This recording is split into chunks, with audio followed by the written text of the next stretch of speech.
On the bench today, we have a 1938 1942 Lionel number 156 station. It's a lighted station. It's got issues.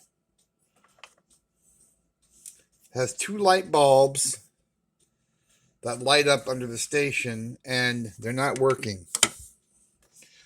Upon further investigation, I discovered that someone had wired it wrong years ago because this strip of metal goes on top and is the center conductor for the light bulbs. And the outer ones are the ground connection. Someone had the ground and the positive hooked up to both grounds. Plus, the cardboard, that's supposed to be a little piece of cardboard in the back of every one of these little light sockets, is gone. So basically, it would short out. So we're going to restore it. We also have a Jeep pickup back here I'm restoring for a guy.